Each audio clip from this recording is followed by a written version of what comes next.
بسم الله الرحمن الرحيم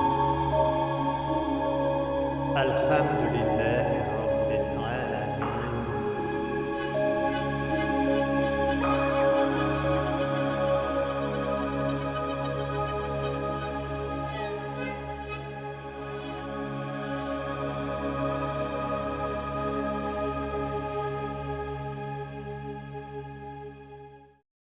أعوذ بالله من الشيطان الرجيم بسم الله الرحمن الرحيم Assalamu alaikum wa rahmatullahi wa barakatuh. Muhtaram Müslüman kardeşler. Cəmiyyətimizdə türlü qatlam kişiləri var. Ümumən alğanda cəmiyyət iki ilişkə bölünür.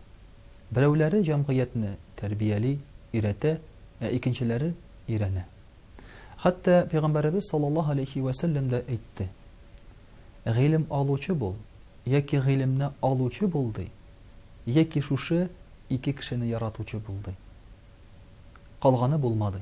Ya'ni g'ilimga qo'g'ilmagan, iranirga tilamagan yoki iratirga butunlay tilamagan kishilar hisobidan bo'lmadi.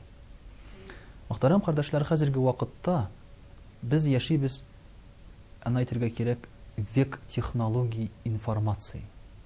Shundan da bizning hozir ma'lumot asri. Şunun kadar bilim ko'p, şunun kadar ma'lumot ko'p. Biz ana hatta endi hozir filtr aşağıda chiqarishga majburmiz. Televizordan da bek ko'p ma'lumot, internetdan bek ko'p ma'lumot. Shuluq telefonimizda kun sayin bizga ma'lumot yangilik kelib turadi. Lekin muhtaram qardoshlar, bu ma'lumotlar qizg'anishga qarshi turmushimizni yaxshi yoqqa o'zgartirishga yordam etmaydi.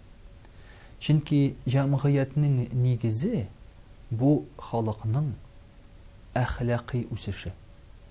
Agar xalqda axloqiy o'sish bo'lmasa, agar xalqda adab normalari bo'lmasa, o'zaro munosabatlar, kishi munosabatlari shaklina solinmasa, bu vaqtda bu jamiyatning kelajagi yo'q.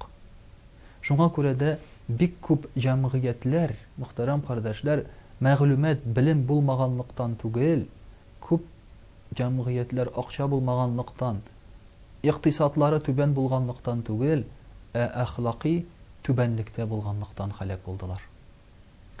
Mana muhtaram qardoshlar, shunday bir payg'ambarimiz sallallohu alayhi va sallamning so'zi bor.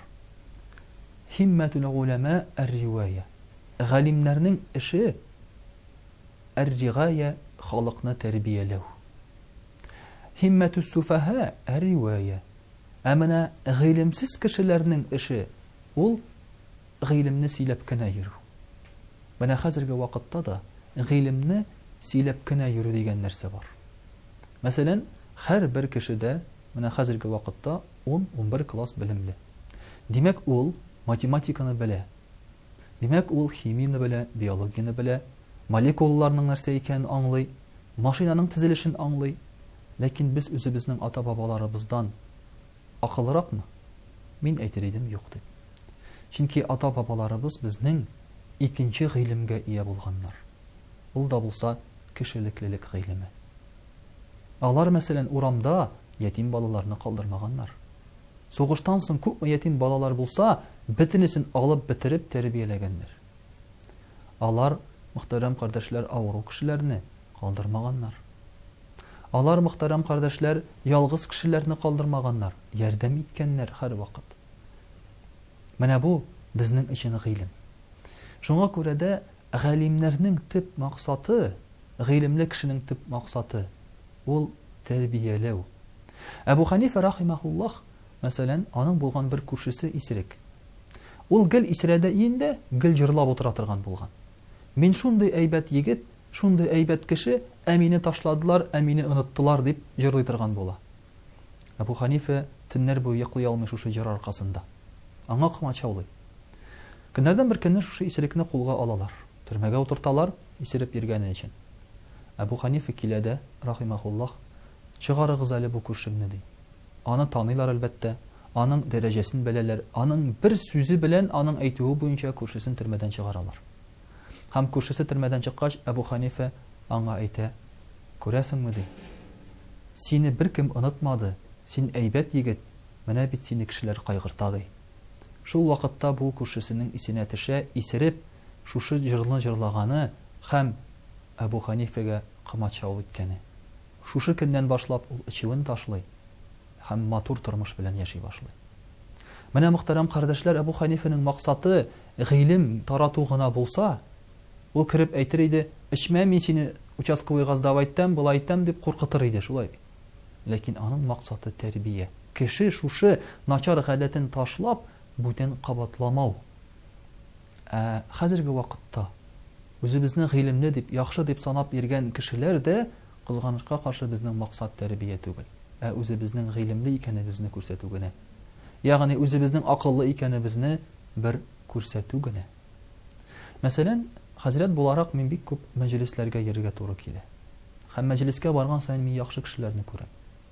Ул гына түгел. Мәҗлескә барган саен кеше зарлана, халык начарая ди. Халык көннән-көн начарая, тәртипсезләнә, кеше мөнәсәбәтләре үзара хайван мөнәсәбәтләренә әйләнә ди. Һәм миңа шундый сорау килеп туа. Әгәр бөтен кеше дә яхшы икән, бөтен кеше дә зарлана икән начарлардан, кайда соң ул начарлар? Әгәр бөтенесе яхшы булгач. Бөтен кеше дә начарлардан зарлангач, аның начарлары кайда соң? Димәк, мөхтәрәм кардәшләр, иң беренче булып үзебездән тора икән. Гыйлемең бар икән, аны куллану. Һәм син кулланганнан соң кешеләргә син тәрбия бирә аласың. Кешеләрне өйрәтә аласың, кешеләргә аңлата аласың. Чираттагы этап дип әйтик, ул да булса гыйлемне кулланганнан соң аны дөрес итеп кешеләргә аңлату, хикмәт, мудрость. Менә шушы хикмәт булмаса, кешеләр белән шулай ук аралашып булмый. Хикмәт килә тәҗрибә белән яки тәҗрибәле кешеләрнең тормышын өйрәнү белән. Менә без кайчагында чиста гыйлемне генә өйрәнәбез, аны кулланабыз. Ләкин тәҗрибә юк. Шулай ук башка кешеләр бу очракта үзләрен ничек тоткан икән дигән тәҗрибә булмаска мөмкин безнең. Кай вакытта кешенең мәсәлән шушы тәҗрибәсе булган гыйлеменә башта каршы килә. Аннан соң инде яңадан аның шушы гыйлеменә кайтып кала. Менә мөхтәрәм кардәшләр, менә шушы тәҗрибә дә безнең хәзер югалып бара бит, кызганычка каршы. Кешенең гомере бүленә шулай ук төрле этапларга. Мин гомумән үзем менә шулай дип әйтәм. 40-ка кадәр кеше гыйлем ала, 40-тан соң гыйлемен бирә. Менә нишләп хәзерге вакытта 40-тан соң яшьне узган олылар безнең тәҗрибәле, гыйлемле, хикмәтле түгел. Чөнки 40-ка кадәр гыйлем алынмаган. Дөрес гыйлем алынмаган. Дөнья артыннан куылган, акча эшләнгән, кеше алдарга өйрәнелгән, аракы эчәргә өйрәнелгән, кызлар белән йөрергә өйрәнелгән, 40-тан соң бирер нәрсә юк. Шуңа күрә кайчагында 50 яшьлек хатын кызның 50 яшьлек улы кешенең авызыннан тузга язмаган сүзләр ишетергә туры килә. 80 яшьлек бабай да нишләп намаз укымыйсың дигәч, миңа әле иртә дип әйтергә мөмкин. Чөнки 40-ка кадәр алынган гыйлем юк. 40-ка кадәр җыйган тәҗрибә юк.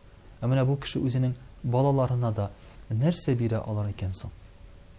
Менә шулай итеп, мөхтәрәм кардәшләр, бик тә зур гыйлем дигән төшенчәнең мәгънәсе. Аны өйрәнү белән генә түгел, өйрәтү белән генә түгел, шулай бит. Аны бик мөһим әле куллану да. Шуңа күрә Пәйгамбәрбез саллаллаһу алейхи ва саллям әйтә: "Хайрул аъмали адвамуха ва ин қалла." Гамәлләрнең иң хәерлесе әз булса да дәвамлы булганы ди. Әгәр дә син беләсең икән, бергә берне кушкач 2 булганын, һәм шушыны тормышта куллансаң, ул сиңа хәерлерәк. Химик формулаларны белеп, аны кулланмауга караганда. Чөнки тормышта бар бу синең гыйлемең. Тормышта кешегә файда китерә чагылыш таба. Менә шуның өчен дә, мөхтәрәм кардәшләр, Пәйгамбәрбез саллаллаһу алейхи ва саллям тагын бер хикмәтле сүзне әйткән. Аъузу биллаһи мин гыльмин янфагу ва мин гыльмин ла янфагу. Аллаһы Тәгаләгә сыйынамын файдасы булмаган гыйлемнән дигән. Ягъни гыйлем алган вакытта бу гыйлемебез безнең әле файдалы да булырга тиеш үзебезгә, җәмгыятькә, якын тирәләребезгә. Вассаламу алейкум ва рахматуллаһи ва баракатуһ.